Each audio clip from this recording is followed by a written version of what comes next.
शंबरासुर का वध। श्री सुखदेव जी कहते, परीक्षित, कामदेव भगवान वासुदेव के ही अंश हैं। वे पहले रुद्र भगवान की क्रोधाग्नि अब फिर शरीर प्राप्ति के लिए उन्होंने अपने अंशी भगवान वासुदेव का ही आश्रय लिया। वे ही काम अब की बार भगवान श्री कृष्ण के द्वारा रुक्मणी जी के गर्भ से उत्पन्न हुए और प्रद्युम्न नाम से जगत में प्रसिद्ध हुए।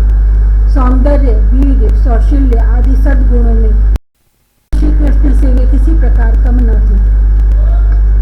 बालक प्रद्युम्न अभी 10 दिन के भी न हुए थे कि काम रूपी शंबरासुर वेश बदलकर सूतिका ग्रह से उन्हें हर ले गए और समुद्र में फेंक कर अपने घर लौट गया। उसे मालूम हो गया था कि यह मेरा भावी शत्रु है। समुद्र में बालक प्रद्युम्न को एक बड़ा भारी मत्स्य निकल गया।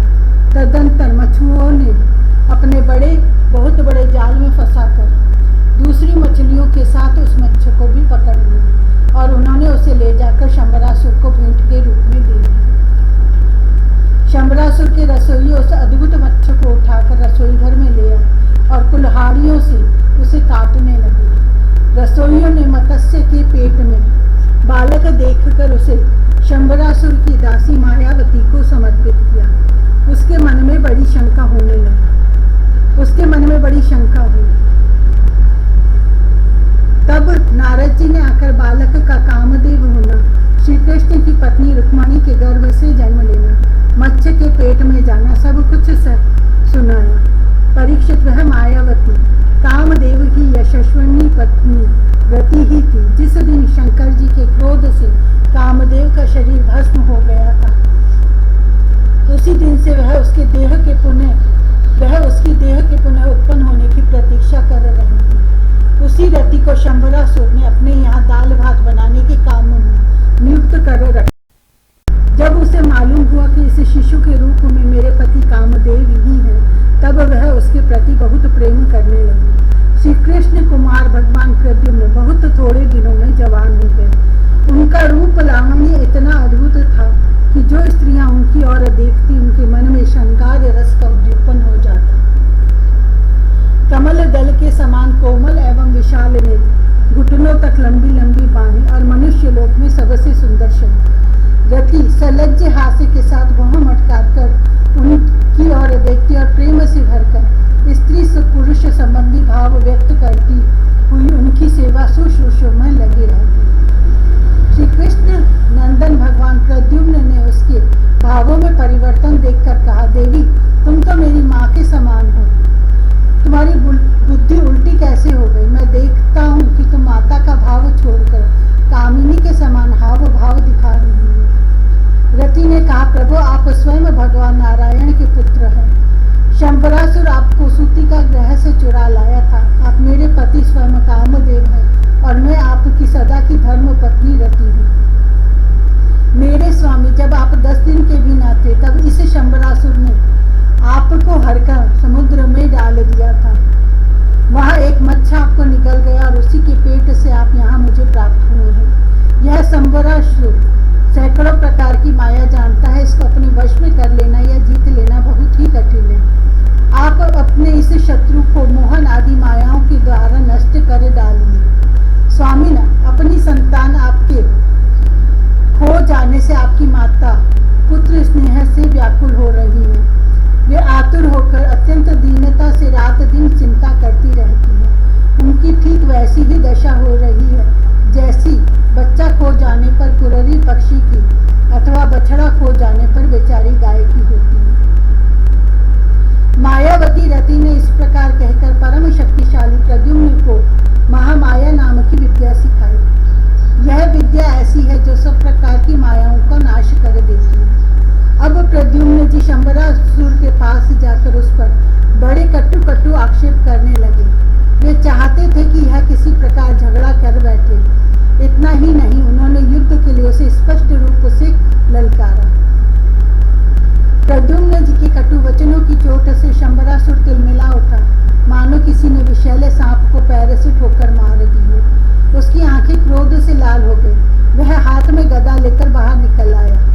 उसने अपनी गदा बड़े जोर से आकाश में घुमाई और इसके बाद प्रद्युम्न जी पर चला दी। गदा चलाते समय उसने इतना कर्कश सिंह नाद किया मानो बिजली कड़क रही हो। परीक्षित, भगवान प्रद्युम्न ने देखा कि उसकी गदा बड़े वेग से मेरी ओर आ रही है। तब उन्होंने अपनी गदा के प्रहार से उसकी गदा गिरा दी और क्रोध में भरकर अपनी गदा उस पर चलाई। तब वह दैत्य मायासुर की बतलाई हुई आसुरी माया का आश्रय लेकर आकाश में चला गया और वहीं से प्रद्युम्न जी पर अस्त्र शस्त्रों की वर्षा करने लगा। महारथी प्रद्युम्न जी पर बहुत सी अस्त्र वर्षा करके जब वह उन्हें पीड़ित करने लगा, तब उन्होंने समस्त मायाओं को शांत करने वाली सत्वमयी महाविद्या का प्रयोग किया।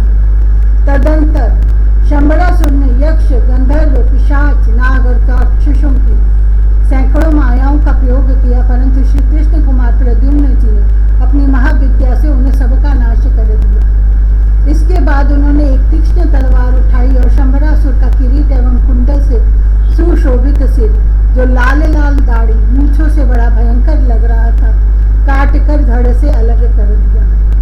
देवता लोग पुष्पों की वर्षा करते हुए स्तुति करने लगे और इसके बाद मायावती रति, जो आकाश में चलना जानती थी, अपने पति प्रद्युम्न जी को आकाश मार्ग से द्वारकापुरी में ले गई।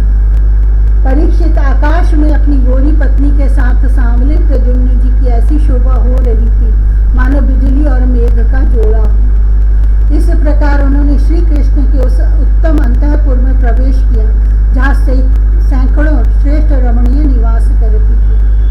अंतःपुर की नारियों ने देखा कि प्रद्युम्न जी का शरीर वर्षाकालीन मेघ के समान श्याम वर्ण है, रेशमी पीताम्बर धारण किए हुए हैं, घुटनों तक लंबी भुजाएं हैं, रत्नारी नेत्र हैं और सुंदर मुख पर मंद मंद मुस्कान की अनूठी ही छटा है। उनके मुखार बिंद पर घुंघराली और नीली अलके इस प्रकार शोभायमान हो रही हैं मानो भोरे खेल रही हैं। वे सब उन्हें श्री कृष्ण समझकर सकुचा गई और घरों में इधर उधर लुक छिप गई। फिर धीरे धीरे स्त्रियों को यह मालूम हो गया कि ये श्री कृष्ण नहीं है, क्योंकि उनकी अपेक्षा इनमें कुछ विलक्षणता अवश्य है। तब वे अत्यंत आनंद और विस्मय से भरकर इस श्रेष्ठ दंपति के पास आ गई। इसी समय वहां रुक्मणी जी आ पहुंची। परीक्षित, उनके नेत्र कजरारे और वाणी अत्यंत मधुर थी। इस नवीन दंपति को देखते ही उन्हें अपने खोए हुए पुत्र की याद हो आई।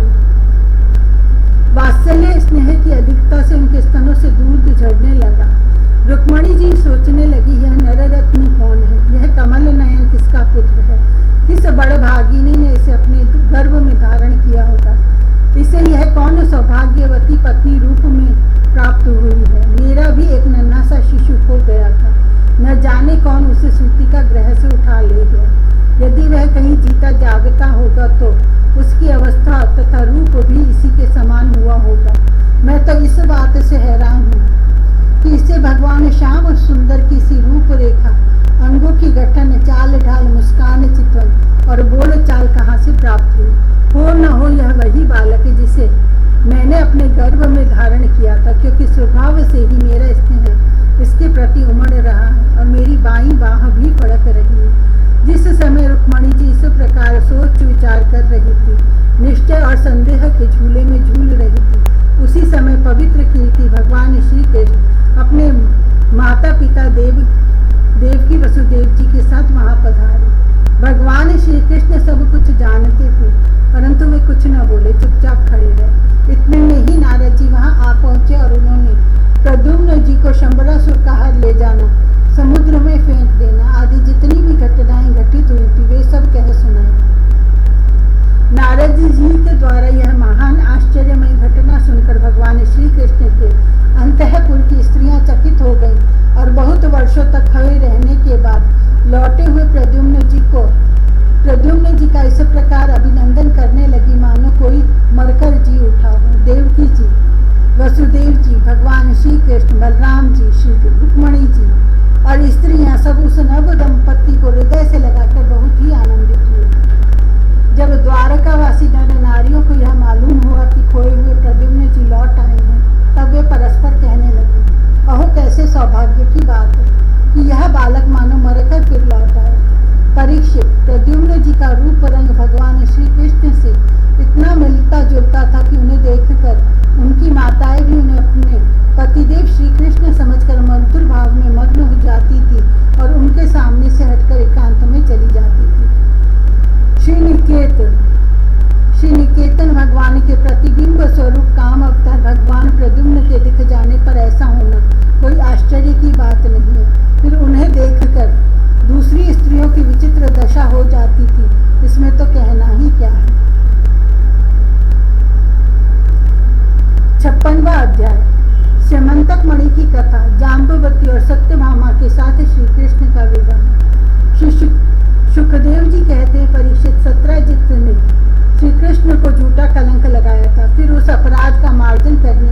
उसने स्वयं स्यमंतक मणि सहित अपनी कन्या सत्यभामा श्री कृष्ण भगवान श्री कृष्ण को सौंप दी। राजा परीक्षित ने पूछा, भगवान सत्यजित ने भगवान श्री कृष्ण का क्या अपराध किया था? उसे स्यमंतक मणि कहाँ से मिली और उसने अपनी कन्या उन्हें क्यों दी? श्री सुखदेव जी ने कहा, परीक्षित, सत्यजित भगवान सूर्य का बहुत बड़ा भक्त था। वे उसकी भक्ति से प्रसन्न होकर उसके बहुत बड़े मित्र बन गए थे। सूर्य भगवान ने ही प्रसन्न होकर बड़े प्रेम से उसे स्यमंतक मणि दी थी। सत्यजित उस मणि को गले में धारण कर ऐसा चमकने लगा मानो स्वयं सूर्य ही हो। परीक्षित, जब सत्यजित द्वारका में आया तब अत्यंत तेजस्विता के कारण लोग उसे पहचान न सके। दूर से ही उसे देखकर लोगों की आंखें उसके तेज से चौंधिया गई। लोगों ने समझा कि कदाचित स्वयं भगवान सूर्य आ रहे हैं। उन लोगों ने भगवान के पास आकर उन्हें इस बात की सूचना दी। उस समय भगवान श्री कृष्ण चौसर खेल रहे थे।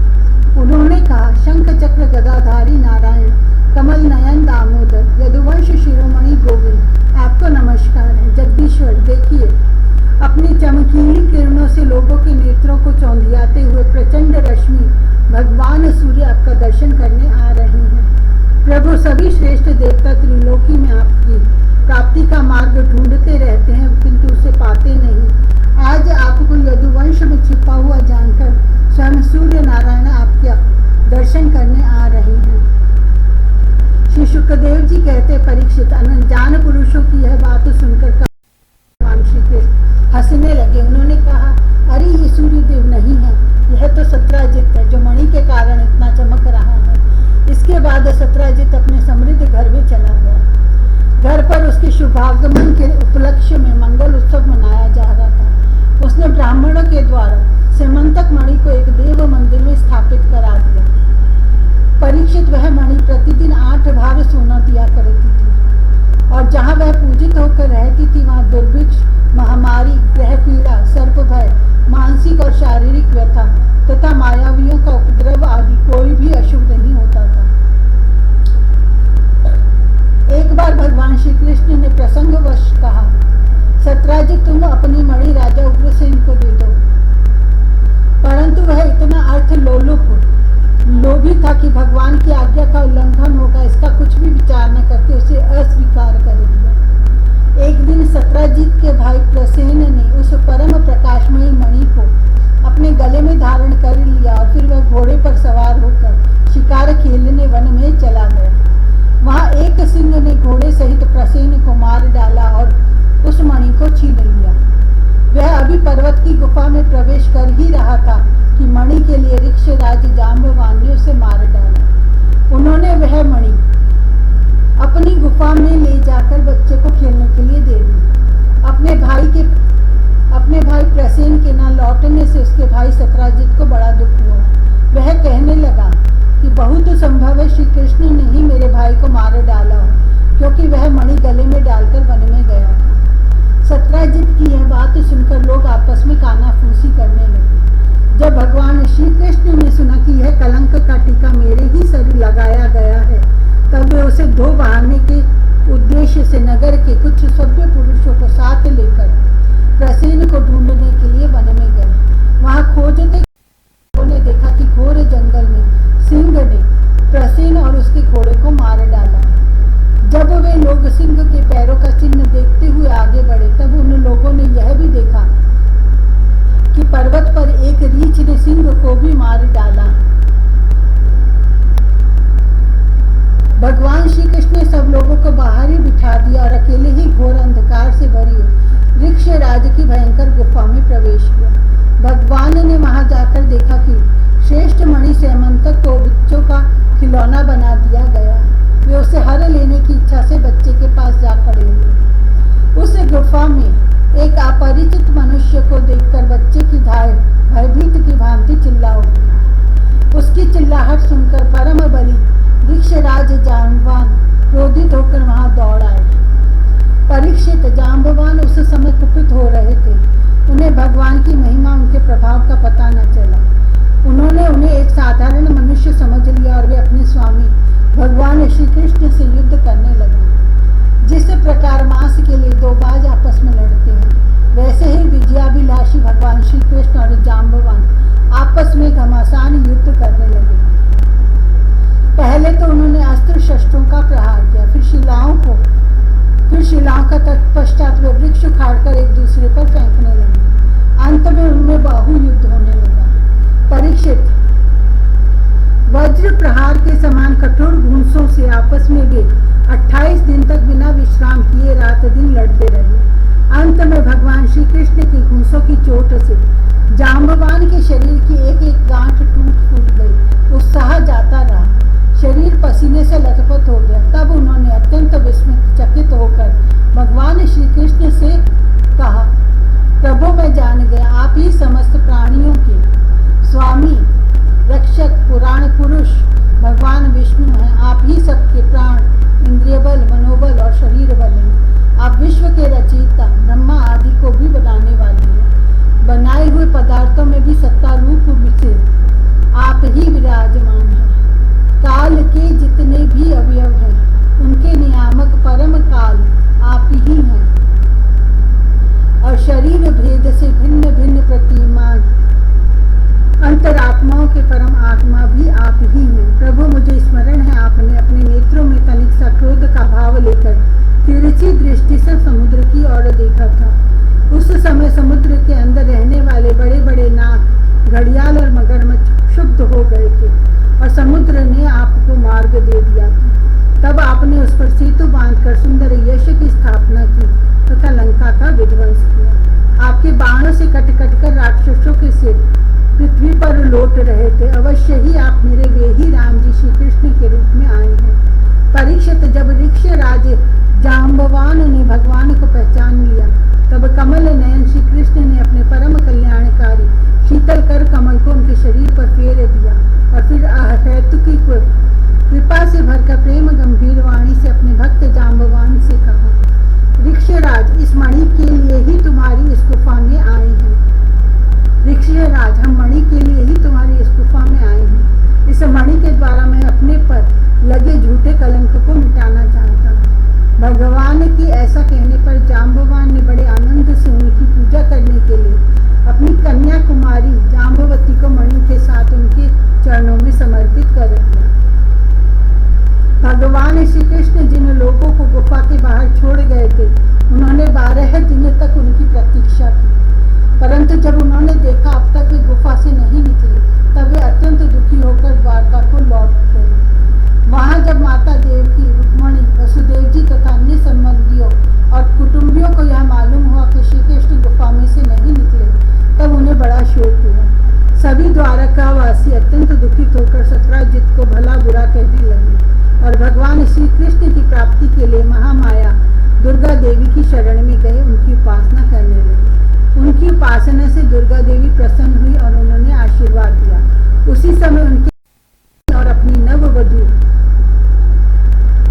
जाम्बवती के साथ सफल मनोरथ होकर श्री कृष्ण सबको प्रसन्न करते हुए प्रकट होकर सभी द्वारकावासी भगवान श्री कृष्ण को पत्नी के साथ और गले में मणि धारण किए हुए देखकर परमानंद में मग्न हो गए, मानो कोई मरकर लौट आया। तदंतर भगवान ने सत्राजित को राज्यसभा में महाराज उग्रसेन के पास बुलवाया और जिस प्रकार मणि प्राप्त हुई थी वह सब कथा सुनाकर उन्होंने वह मणि सत्राजित को सौंप दी। सत्राजित अत्यंत लज्जित हो गया। मणि तो उसने ले ली, परंतु उसका मुंह नीचे की ओर लटक गया। अपने अपराध पर उसे बड़ा पश्चाताप हो रहा था। किसी प्रकार वह अपने घर पहुंचा। उसके मन की आंखों के सामने निरंतर अपना अपराध नाचता रहता। बलवान के साथ विरोध करने के कारण वह भयभीत भी हो गया था। अब वह यही सोचता रहता कि मैं अपने अपराध का मार्जन कैसे करूं, मुझ पर भगवान श्री कृष्ण कैसे प्रसन्न हो, मैं ऐसा कौन सा काम करूं जिससे मेरा कल्याण हो और लोग मुझे कोसे नहीं। सचमुच मैं अदूरदर्शी क्षुद्र हूँ।